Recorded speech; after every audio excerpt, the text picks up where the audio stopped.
Bé, soc Alfons Miàs, el coordinador dels UAB Open Labs, i això, dius que nosaltres som uns espais de fabricació digital de la Universitat Autònoma i que vam inaugurar el passat mes de novembre, amb la qual cosa, doncs això, al cap de 3 mesos d'haver engegat motors, vam tancar per culpa del coronavirus, que ja ho explicarem més tard.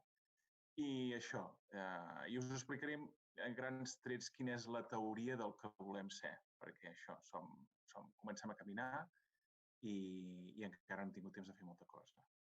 En primer lloc, això, som un espai del campus universitari de la Universitat Autònoma i la nostra funció és ensenyar i capacitar la gent per l'utilització del maquinari o programari digital. Aquí tenim 2 espais i tenim un espai que és de fabricació digital, un format més Fab Lab, Makerspace en general, això, més format de fabricació digital, i un altre més de digitalització. En aquest altre espai hi ha digitalització a nivell d'àudio, de vídeo, de so, de realitat virtual. O sigui que en certa manera podríem dir que un espai es dedica a introduir arxius, a passar arxius o passar objectes de la realitat al món digital i l'altre és al revés, del món digital a la realitat. Tot això ho fem, estem a dins del campus de l'UAB, per tant ens devem primer a professorat, alumnat i personal de l'UAB, pot venir tothom i tractem tothom igual, però després ens dediquem o enfoquem la nostra existència al territori. Som un Living Lab, amb la qual cosa entenem que som com un taller digital enfocat a millorar o a superar els reptes del territori.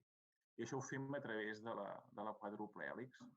Tant poden venir i tant poden utilitzar o poden plantejar reptes de territori, tant empreses com administració pública, com ciutadania, com universitat i això. Llavors, aquesta és la teoria, això és on comencem a treballar ara, i tot des d'un enfoc de treball col·laboratiu i seguint els valors makers, que és el que fa de debò que això sigui un espai de fabricació digital. En quines accions concretes ha tingut impacte la Covid-19?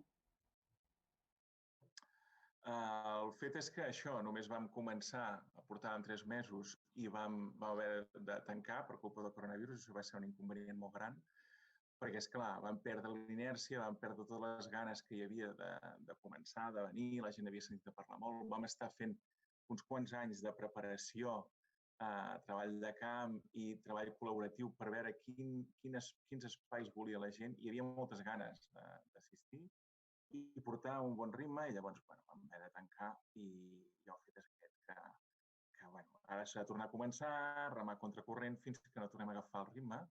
Això ha sigut un gran inconvenient. Però, per altra banda, el fet de... Nosaltres vam estar participant en tot el tema del coronavirus makers, vam estar fent peces per respiradors, vam estar fent viseres, vam estar fent proteccions nasals i d'aquests proteccions d'orelles per les mascaretes i cada vegada ens anàvem coordinant més. Ho fèiem pel Parc Taulí, el Col·legi de Metges, aquí donava el material, i cada vegada ens anàvem coordinant més amb els espais de fabricació digital que teníem a Nou Vallès. Total, com que ja havíem començat a fer alguna reunió, vam acabar creant la xarxa d'espais de fabricació del Vallès, que no sé si hi ha alguna entrevista que han dit, però som com 7 o 8 espais, ho considero un gran avantatge, i això, poder treballar en xarxa amb el territori. I a part d'això, dins de l'Autònoma, vam fer un grup de voluntaris que potser érem 10 o 12 persones, hi havia altra gent implicada en altres espais a l'Autònoma, i això em consta, però nosaltres érem com 10 o 12 persones que vam mobilitzar 2, 4 i 4, 8 o 9 impressores 3D, i la veritat és que també era gent, hi ha alguns d'ells que no coneixien com utilitzar les impressores 3D i em van aprendre i ho trobo com un altre gran avantatge, crear com un nucli dur, com aquesta xarxa de confiança i això, vam estar treballant portant el nostre gra de sorra molts de dies, caps de setmana, Setmana Santa, allà, mira, és el que podem aportar i ens anàvem tornant i anàvem fent això.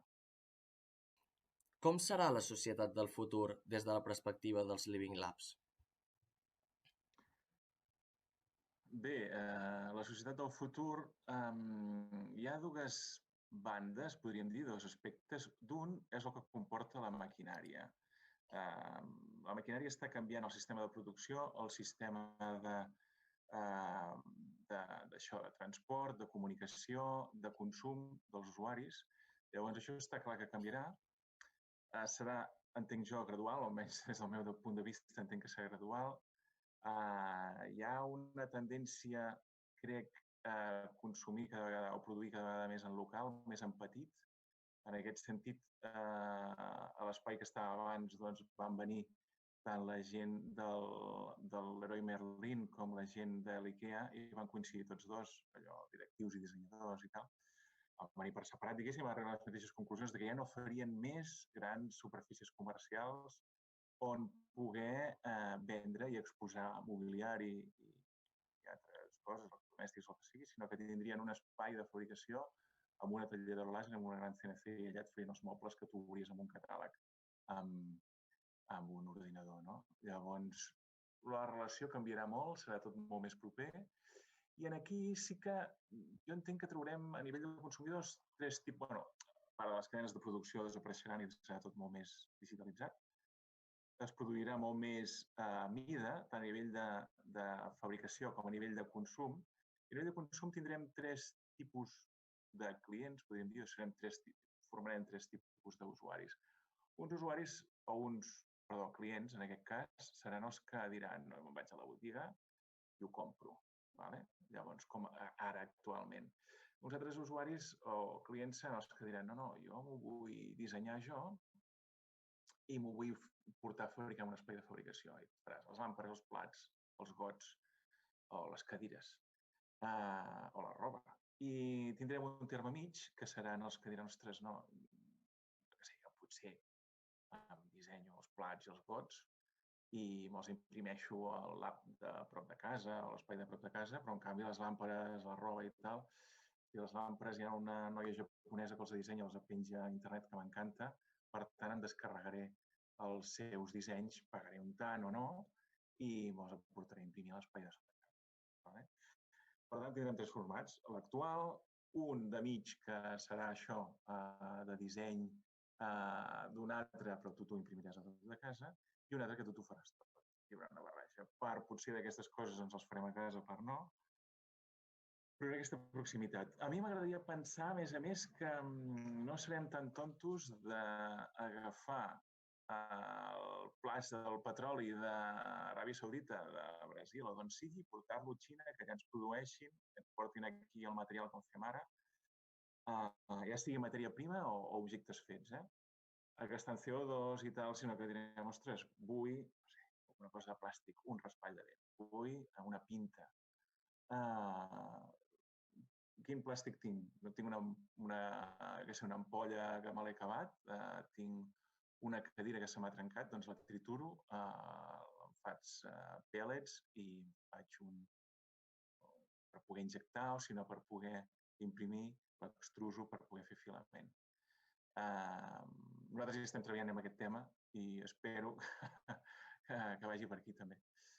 Això és d'una banda a nivell de fabricació i de consum. L'altra cosa és el model maker de cocreació, de col·laboració.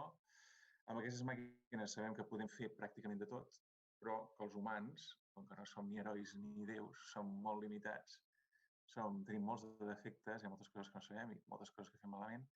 Llavors, això, el més pràctic és ajuntar-nos, perquè ens podrem fer pràcticament de tot a casa o en l'espai de fabricació proper, però en canvi serà impossible que tinguem tots aquests coneixements. Com els podem tenir?